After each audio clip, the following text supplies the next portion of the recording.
Hello everyone, welcome to Black Wall Creations. இன்றைக்கி ட்ரேசிங்கில் 4th method பற்றி தான் நம்ம பார்க்க போகிறோம். இந்த மாதிரி ஹோல்ஸ் போடுவோம் பார்த்தீங்களா, நீடில் வச்சு ஹோல்ஸ் போட்டு கெரோசின் ட்ரேசிங் பவுடர் இது யூஸ் பண்ணி நம்ம எப்படி ட்ரேஸ் எடுக்கிறது அப்படின்றது தான் பார்க்க போகிறோம். இப்போ இந்த மெத்தடுக்கு, இப்போ இதுக்கு முன்னாடிலாம் நம்ம பார்த்தோம் பார்த்தீங்களா, அந்த மெத்தடுக்கு நம்ம டிசைனை வந்து நார்மல் A4 ஷீட்டில் எதில் வேணாலும் வரைஞ்சி நம்ம கார்பன் பேப்பர் யூஸ் பண்ணி ட்ரேஸ் பண்ணிக்கலாம். பட் இந்த மெத்தடுக்கு வந்து நம்ம பட்டர் பேப்பர் இருக்குது பார்த்தீங்களா, இதில் தான் டிசைன் ட்ரேஸ் பண்ணோம். ஏன்னா நம்ம வந்து கெரோசின் யூஸ் பண்ணி ட்ரேசிங் பேப்பர் யூஸ் பண்ணி இதில் வந்து அந்த ஹோல்ஸ் போட்டு அதில் வந்து நம்ம இம்ப்ரெஷன் எடுப்போம். அது மாதிரி இருக்கும்போது இங்கே வந்து நம்ம நார்மலாக A4 ஷீட் யூஸ் பண்ணிட்டோம் அப்படின்னாக்க கெரோசின் யூஸ் பண்ணது அது ஒரு மாதிரி ஊற ஆரம்பிச்சிடும். பட்டர் பேப்பர் அப்படின்னா தான் அது கொஞ்சம் ஊறாமல் நீட்டாக இருக்கும். ஸோ இந்த மாதிரி தான் பண்ணணும். இப்போ இதில் வந்து நம்ம ஹோல்ஸ் போடுறதுக்கு இந்த மாதிரி ஆரி ஃப்ரேம் இருக்குது, ஃப்ரேமோ காட்டோ எதுலேயும் நம்ம ஃபிக்ஸ் பண்ணுறோம் அப்படின்னாக்க அது மேலே இந்த மாதிரி ஏதாவது வேஸ்ட்டு கிளாத் இருக்கும் பார்த்திங்களா, அதை கொஞ்சம் மொத்தமாக போட்டுட்டு நம்ம ஹோல்ஸ் போடணும். ஹோல்ஸ் போடும்போது ஒரு ஹோலுமே கொஞ்சம் பெருசாக இருக்கிற மாதிரி போடணும். நம்ம சின்னதாக போட்டோம் அப்படின்னாக்க, அதாவது நான் இப்போ பெரிய நீடில் எடுத்திருக்கேன் ஓகேவா, அந்த மாதிரி பெரிய சைஸ் ஹோல் விழுற மாதிரி நம்ம இதில் போட்டுக்கணும். இப்போ இந்த ஹோல் போடுறதுக்கு நிறைய ஆப்ஷன்ஸ் வந்துருச்சு. என்னன்னாக்கா எலக்ட்ரிக் பென் மாதிரி கூட ஒன்று இருக்கும். அந்த பென்னு வந்து நம்ம கரண்ட்டில் சொருகிட்டு அப்படியே போட்டோம் அப்படின்னாலே நமக்கு இந்த ஹோல் வந்து ஆட்டோமேட்டிக்காக இப்படியே வச்சு நம்ம அதை நகர்த்திட்டே போனோம் அப்படின்னாலே ஹோல் வந்துடும். அந்த மாதிரி ஒரு ஆப்ஷன் நமக்கு கிடச்சிருக்கு. இன்னொரு மெத்தடில் எப்படி இந்த ஹோல்ஸ் போடுவாங்க அப்படின்னாக்க, நார்மலாக நம்ம சூவிங் மிஷின் இருக்குது பார்த்திங்களா, அந்த மிஷினில் ப்ரெஷர் ஃபுட்டை எடுத்துட்டு அந்த இடத்துக்கிட்ட நீடில் இருக்கும்ல, அதில் இந்த மாதிரி நம்ம டிசைன் மேலேயே வந்துட்டு அந்த ப்ரெஷர் ஃபுட்டை எடுத்துகிட்டு நீடில் மட்டும் விழுற மாதிரி வச்சோம் அப்படின்னாக்கா ஹோல் விழும். நம்ம ஸ்டார்டிங்கில் வந்து ஸ்டிச்சிங் பழகும்போது அந்த மாதிரிலாம் பண்ணியிருப்போம்ல, ஒரு ஷேப் ஏதாவது வரைஞ்சிட்டு அது மேலேயே நம்ம பண்ணுவோம்ல, ஸோ அந்த மாதிரி பண்ணோம். இப்போ இந்த மாதிரி ஹோல்ஸை வந்து ஒன்றொன்றுத்தையும் நம்ம பெருசாக போட்டுக்கணும். இந்த மாதிரி நம்ம கிளாத்தில் வச்சு அது மேலேயும் நம்ம இப்படி போட்டுக்கலாம். இல்லை அப்படின்னாக்கா இப்படி 2 ஃபிங்கரால் பிடிச்சிட்டு போட்டுக்கலாம். இந்த ஹோல்ஸ் போடும்போது ரொம்ப எட்டி போட்டுறாதீங்க. அப்போ டிசைன் நம்ம ட்ரேஸ் பண்ணும்போது கொஞ்சம் ரொம்ப எட்டி இருந்ததுனாக்கா நமக்கு கம்ப்ளீட் டிசைன் வந்து என்னன்றதே தெரியாத மாதிரி இருக்கும்.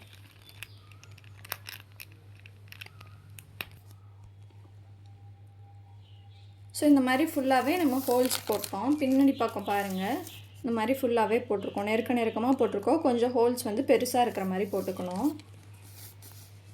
இப்போ இது போட்டுட்டு நார்மலாக ட்ரேசிங் பவுடர் அப்படின்னு கடையில் கேட்டிங்கனாலே கிடைக்கும். ஸோ இந்த ட்ரேசிங் பவுடர் தான் இப்போ நான் ஒரு பிளேட்டில் கொட்டி வச்சுருக்கேன். இது கூட கெரோசின் இருக்குது பார்த்திங்களா, மண்ணெண்ணெய், அதை தான் இப்போ மிக்ஸ் பண்ணி நம்ம இது வந்து ஒரு நார்மலாக ஒரு கன்சிஸ்டன்சி கொண்டு வந்துட்டு இது அந்த ஹோல்ஸில் வச்சு நம்ம தேய்க்கணும். இப்போ இதுக்கு ஆல்டர்னேட்டிவாக பார்த்தீங்கன்னாக்கா நிறையா பேர் ட்ரேசிங் பவுடர்னு கடையில் வாங்காமல் டால்கம் பவுடர் இருக்குது பார்த்தீங்களா, மூஞ்சுக்கெலாம் யூஸ் பண்ணுறோம்ல, ஸோ அது போடலாம். இந்த கெரோசின் எல்லாருக்கும் கிடைக்காது அப்படின்னு சொல்லிட்டு சானிடைசர் அந்த மாதிரிலாம் யூஸ் பண்ணலாம் அப்படின்னு சொல்கிறாங்க. பட் அது எந்த அளவுக்கு ஒர்க் அவுட் ஆகும் அப்படின்றது எனக்கு தெரியல. இந்த மெத்தடுமே நம்ம வந்து துணியில் யூஸ் பண்ணுறது எல்லாருக்குமே அவ்வளோவா பிடிக்காது. ஏன்னா இப்போ நம்ம இந்த ஆரி ப்ளவுஸ் அப்படின்னு எடுத்துக்கிட்டோன்னாக்கா அதை நம்ம நல்லா துவைக்கவே மாட்டோம். நார்மலாக ட்ரை வாஷ் அந்த மாதிரி தான் பண்ணுவோம், வாட்டரில் போட்டு வாஷ் பண்ண மாட்டோம். இப்போ கெரோசின் யூஸ் பண்ணுறோம் அப்படின்னாக்கா அது எவாப்ரேட் ஆகிடும், இருந்தாலும் அது நமக்கு லைட்டாக அந்த ஸ்மெல்லெல்லாம் இருக்கிற மாதிரி இருக்கும். ஸோ கார்பன் பேப்பர் யூஸ் பண்ணியே நம்ம எவ்வளோ பெரிய டிசைன் அப்படின்னாலும் நம்ம ட்ரேஸ் பண்ணிக்கலாம்.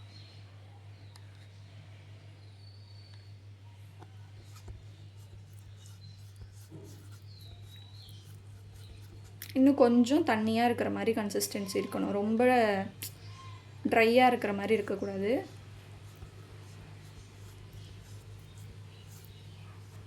இப்போ இதில் மேலே எடுக்கிறேன் பார்த்தீங்களா, இதுக்கு வந்துட்டு நார்மலாக ஏதாவது காட்டன் நாடா இல்லைனாக்கா பனியன் கிளாத்லாம் இருக்குள்ள, வேஸ்ட்டு கிளாத், அந்த மாதிரி ஏதோ ஒன்று நம்ம யூஸ் பண்ணிக்கலாம். பவுடர் எல்லாமே இதில் வந்துருச்சு.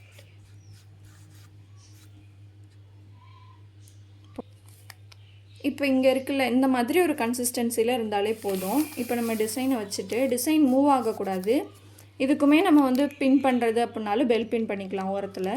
இப்படி நார்மலாக வச்சுட்டு இப்படியே நம்ம எல்லா இடத்துலையும் இந்த ட்ரேசிங் பவுடர் போகிற மாதிரி தேய்க்கணும். கெரோசின் வந்து கொஞ்சம் எவாப்ரேட் ஆகிடும். ஸோ அந்த மாதிரி ஆகிடுச்சுனாக்கா திரும்பவும் லைட்டாக ஊற்றி கொஞ்சம் மிக்ஸ் பண்ணிக்கோங்க.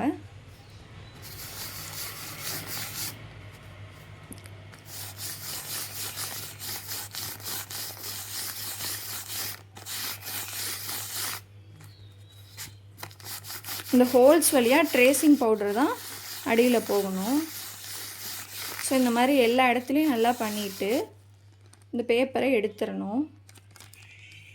இது இப்போ நமக்கு உடனே இந்த டிசைன் நமக்கு தெரியாது. நல்லா இது வந்து ட்ரை ஆகணும். அந்த கெரோசின் எல்லாமே எவாப்ரேட் ஆனதுக்கப்புறம் தான் நமக்கு டிசைன் தெரியும். ஸோ கொஞ்சம் நேரம் நல்லா ட்ரை ஆனதுக்கப்புறம் பார்க்கலாம். இப்போ நல்லா கெரோசின் வந்து எவாப்ரேட் ஆகி ட்ரை ஆகிடுச்சு. இப்போ பாருங்கள், டிசைன் நமக்கு நல்லாவே கிளியராக விழுந்திருக்கு. ஸோ இந்த இம்ப்ரெஷன் வச்சு தான் இது மேலே நம்ம வந்து ஸ்டிச்சஸ் போடுவோம். இது தேங்க்ஸ் ஃபார் வாட்சிங். 1000 rupees கிளாஸ் ஃபீஸில் 2 months டியூரேஷனில் ஆரி ஒர்க் ஆன்லைன் கிளாஸ் எடுத்துகிட்ருக்கோம். இன்ட்ரெஸ்ட் இருக்கிறவங்க ஸ்க்ரீனில் தெரிகிற நம்பருக்கு காண்டாக்ட் பண்ணுங்கள்.